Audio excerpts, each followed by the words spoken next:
Exhibition budgies कितने बच्चे देता है? एग्जीबिशन बजीज के जो बच्चे होते हैं, क्या इसको कॉमन के नीचे ट्रांसफर किया जा सकता है? नहीं, फॉस्टरिंग वगैरह कॉमन के नीचे रख सकते हैं, नहीं रख सकते? ये कितने अंडे देता है? एग्जीबिशन बजरी जो है, इसका स्पैन कैसा है? इसके क्लचेस कितने होते हैं? नॉर्मल बजरी से इसको कंपेयर करवाना है कि इसका क्या है, मार्केट क्या है इसका, प्रॉपर तरीके से। पहला सवाल ये है कि जो एग्जीबिशन बजरी है ये कितने अंडे देता है? ठीक है। अच्छा, एग्जीबिशन बजरी बिल्कुल बजरी की तरह ही 4 से 6 अंडे देते हैं, ठीक है, नॉर्मली जो होता है। और मैंने उस दिन भी ये बात बताई थी कि ये मादा की क्वालिटी पे डिपेंड करता है कि मादा किस क्वालिटी की है। मैंने उस दिन बात करी थी एक दफा कि यार मादा की ब्लड लाइन जो होती है, बेटियां माँ पे जाती हैं, सही, याद है ना? अगर एक माँ है, एग्जीबिशन हो या बजरी हो, और वो 6 अंडे दे रही है, तो उसकी बेटी भी प्रोबेबली चांस है कि 6 ही अंडे देगी। लेकिन एक एग्जीबिशन की मादा जो 2 अंडे देती है, तो उसकी बेटी भी 2 अंडे देगी। सही बात। तो इसमें लाइन के ऊपर भी फर्क पड़ रहा होता है, बट यूजुअली 4 से 6 ही अंडे देते हैं बजरी की तरह, सही, ठीक है। अब जितनी अच्छी लाइन होगी, अगर कोई 9 अंडे देने वाली एग्जीबिशन की मादा है, तो फिर अगर आप उसकी लाइन को कंटिन्यू करोगे तो उसकी बेटियां भी 8 से 9, 6, 7, 8, 9 अंडे देंगी। अब बात कर लेते हैं कि आपने क्या सवाल किया कि एग्जीबिशन के जो बच्चे निकलते हैं हम उसको फोस्टर कर सकते हैं? अच्छा, मैं इस पे एक केस बताता हूँ तुम्हें। किस्सा क्या हुआ, 2015 की बात है, ठीक है। उस वक्त ना एक बड़ा मशहूर ग्रुप चला था एग्जीबिशन का, नाम नहीं ले रहा। तो मेरा उस बंदे से वास्ता पड़ा। अच्छा, मैं उस वक्त ना रखता था रेड आइस, मैंने एक दफा बताया भी था। मुझे शौक हुआ, मैंने कहा यार एग्जीबिशन में रेड आई बनाते हैं। अच्छा, मैंने एक बात बताई थी कि रेड आई का नर लगाओ बजरी की मादा से, तो बेटियां रेड आई आती हैं, याद है तुम्हें? सही है ना? तो मैंने सोचा यार कि ये टेक्निक तो मुझे पता चली गई है कि रेड आई का नर लगाओ और बजरी की मादा लगाओ तो बेटियां क्या आएंगी? रेड आई आएंगी।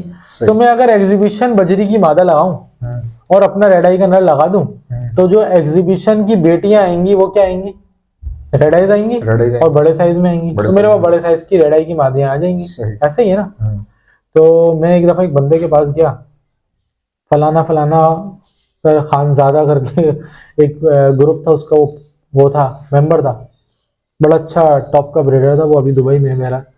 तो उसके पास एग्जीबिशन के पेयर थे, और वो उस दौर में 40,000 रुपए का पेयर बता रहा था 2015 में उसके पास। हाँ, और वो कह रहा था 1-1 लाख के भी बर्ड होते हैं ये। मैंने कहा अच्छा यार, ये फीड करवा लेता है? तो हाँ, तो वो क्या करता था, सुनो तो। हाँ, उसने यार कोई बहुत महंगी फीड्स और बहुत टाइट खाना और सॉफ्ट फूड का बकायदा पैकेट उसने निकाला, और ऐसे चम्मच था, हाँ, रेडीमेड, ड्राई था वो, और उसने ऐसे करके डाला और उसमें हल्का सा पानी डाला और छोड़ दिया, और उसके बाद बर्ड, उसके जो एग्जीबिशन बर्ड्स थे वो कूदे और उन्होंने लपेट दिया उसको। बोल रहा यार ये जो सॉफ्ट फूड है ना, ये इतना जबरदस्त है ना कि मैं बता नहीं सकता। बहरहाल मैंने अच्छा, मैं आपको एक बात बताऊं, मैंने वो बनाने की कोशिश की थी। अच्छा, ठीक है। अच्छा, मैंने बेसिकली मैं बूस्टर तक अच्छा वो था क्या? सॉरी मैं भूल जाऊंगा, वो था क्या? Egg food. वो सारी सब्जियों को ड्राई करा हुआ था, जो मुझे समझ में आया, सब्जियों का सारी सब्जियों को ड्राई करा हुआ था, और उसको कूट के उसका पाउडर बनाया हुआ था। तो बेसिकली वो तमाम सब्जियां, पाउडर येलो कलर का होगा और उस पे स्प्रिंकल, येलो तो नहीं था, वो बकायदा लग रहा था कि सब्जियां कुटी हुई हैं ड्राई होने के बाद। सही। अच्छा, मैं आपको बताता हूँ, मैंने ना कोशिश की थी ये बनाने की, मेरी बहुत ख्वाहिश थी कि लोकली इसको बना ले।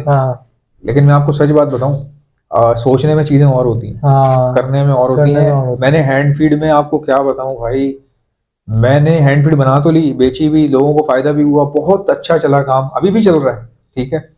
लेकिन मैं आपको बताऊं, शुरू में ना हम पागल हो गए थे। ये तो अब आके भाई 2 साल बाद तो मुझे समझ में आई है कि फीड को कैसे चलाना है, किस तरह से इसको मेंटेन करना है। कैलोरी काउंट पूरा नहीं होता था, कभी कोई मसला कभी कोई मसला, क्योंकि असल में हर बर्ड जो है ना वो फीड हमारी ले लेता है, उसमें कोई इशू नहीं है। कॉकटेल में हमें प्रॉब्लम आ रही थी, फिर वो रिजॉल्व हमने किस तरह किए यार, आप सोचो, पागल, रात को नींद नहीं आती थी मुझे।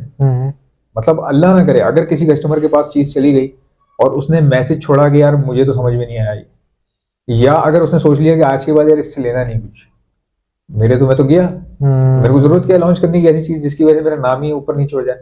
तो सीन ये हुआ कि मैंने फीड हुई है ना, शुरू में फीड मैंने दी, लोगों को दी, सबका अच्छा रिस्पॉन्स आ रहा, सबका। सिर्फ एक बंदे ने मुझे बोला यार मुझे ना इतना दम नहीं लगा इसमें। अच्छा, एक बंदे ने, अच्छा मेरे पास टाइम बच्चे काम करते थे, मैंने उनको बोला यार ये फीड जो है ना, फीड का काम अभी फौरन रोक दो। कोई बना भी रहे थे यहाँ पे, हम लोग मैन्युफैक्चरिंग चल रही थी, तो मैंने कहा इसको रोक दो, इतना बड़ा ड्रम भरा हुआ, उसमें तकरीबन कोई माल होगा 30,000 रुपये का माल था उसमें, उस ड्रम के अंदर। वो मैंने रुकवा दिया, मैंने रुकवाया और उसके बाद मैंने कहा यार ये फीड ना टेस्ट करो। हमने अपने कॉकटेल के बच्चे उठाए, उन पर टेस्टिंग करते रहे। तो बेसिकली उस वक्त क्या हुआ था, हम लोग किसी किस्म का ना आर्टिफिशियल सप्लीमेंट डालना नहीं चाह रहे थे हैंड फीड के अंदर।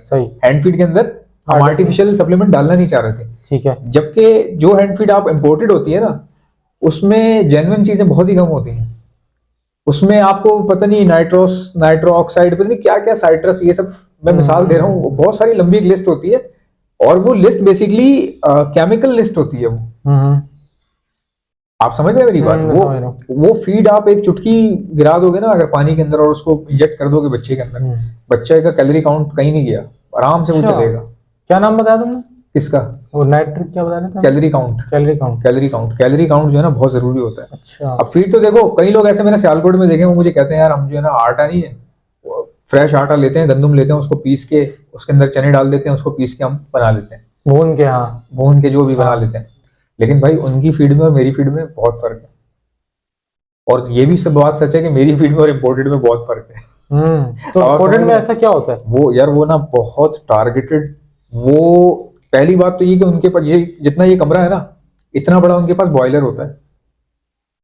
इतना बड़ा बॉयलर होता है और फिर इतना ही बड़ा एक और चेंबर होता है जो ड्रायर होता है, डिहाइड्रेट जो करता है, डिहाइड्रेटर। ठीक है। अब हम अगर कहीं सूखने के लिए रखें तो वो हाइजीनिक, उसका हाइजीन रहेगा ही नहीं। जरासीम होंगे, मक्खी आ जाए, कुछ आ जाए, मैं मिसाल दे रहा हूँ। तो इम्पोर्टेड फर्क तो है इम्पोर्टेड में, लेकिन यार अल्लाह का बहुत बड़ा एहसान है मेरे ऊपर, या मेरे पास काम कर रहे थे बच्चे, किसी के नसीब से चल गई होगी चीज़, माशाल्लाह इतनी बेहतरीन हो गई कि इस वक्त लोकल में ना, इस वक्त जो लोकल फीड है उनमें मेरे ख्याल से मुश्किल से 2 फीड ऐसी हैं, 2 से 3 फीड हैं जो चल रही हैं, इनमें से एक मेरी भी है। अच्छा। मतलब इतना उसने यानी कि इम्प्रूव किया फीड ने। और बाकी बात होती है नाम की, देखो जिसका जो पहले से कर रहे हैं जाहिर है उनका नाम बड़ा होता है। ठीक है, आप किसी को कम्पीट नहीं कर सकते नाम में। मुझे भी देना, मैं हैंड फीड करूंगा। मेरे पास जो बच्चे मर रहे हैं ना, मैं सोच रहा हूँ उनको हैंड फीड आप उसको चेक करो, चेक करके क्या पता बच जाए बच्चे। नहीं बच्चे तो बच जाएंगे इंशाल्लाह। अच्छा ये मुझे बताएं, वो फिर ये हुआ कि वो सवा हो कहानी रह जाएगी अधूरी। हाँ बता। फिर मैं उसके पास गया, एग्जीबिशन के ब्रीडर था ना, तो अच्छा मैं जब उसके पास गया, मैंने कहा यार आप इतना हैवी फूड डाल लो, तो आप सीन ये था जैसे गाइस ये कमरा है ना, कमरे में एक साइड पे उसने लगाए हुए थे एग्जीबिशन। ठीक है। जैसे उसके पास लगे हुए थे 10 एग्जीबिशन के पेयर। ठीक है। और इधर 50 सादा बजरी लगा हुआ था। अच्छा। Cage by cage. सही। मैंने कहा यार ये आपने सादा बजरी क्यों रखे हैं? तो हंसने लगा। तो उसने मुझे ना एक कंडम मारी थी उसके पास एग्जीबिशन की। कंडम समझते ना, परवर नहीं थे उसके, पाँवों का मसला था, कुछ पर नहीं थे। उसने मुझे कोई 1200 रुपए की दी थी, यानी उसके 40,000 के पेड़ थे, उसने वो मुझे 1200 रुपए की मादी दी थी उस दौर में, 2015 में। और मैं फिर वो फीमेल लाया था, अपने रेड आई के नर से लगाई थी, और फिर जो है वो रेड आई की बड़ी साइज की मादियाँ बनाई थी अपनी। बहरहाल मैं तुम्हें बता क्या रहा हूँ, क्या कर क्या रहा था वो अपने एग्जीबिशन को हाईली इंपोर्टेड फूड दे रहा था जिसमें सारी चीजें थी, ठीक ना।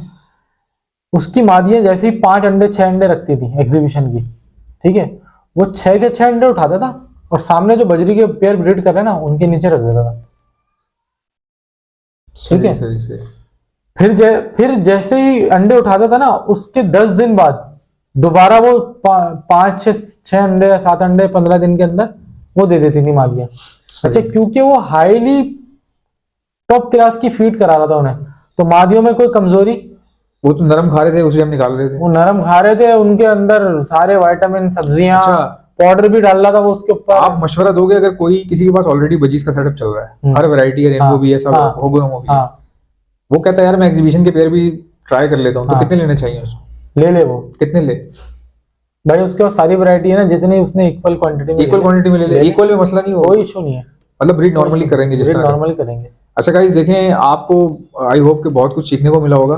पहली बात ये कि मुझे जो सीखने को मिला है, क्योंकि मेरा एक्सपीरियंस नहीं है इनका क्या नाम है एग्जीबिशन बजीज का, तो आप लोगों को मुझे जो सीखने मिला है वो ये मिला है कि भाई एग्जीबिशन बजरी जो है वो भी आप कराची में या पाकिस्तान में कहीं पर भी है, ऐसी है आप चला सकते हैं उसको, कोई इतना बड़ा मसला नहीं है। हाँ, अनटिल एंड अनलेस अगर आप में इतनी सेंस नहीं है कि यार मेरा कॉमन बजरी जो है वो गर्मी की वजह से बच नहीं रहा या वो ही नहीं संभल रहा है, तो फिर ऐसे कंडीशन में तो आपको नहीं लाना चाहिए ना। सही बात है, क्योंकि भाई वेदर कंडीशंस तो आपको मेंटेन रखनी है। आपके रूम में टेम्परेचर क्या है या आप किस जगह पे रह रहे हैं, पंखा है नहीं है, लाइटें बहुत ज्यादा तो नहीं जा रही, ये खतरनाक पॉइंट है।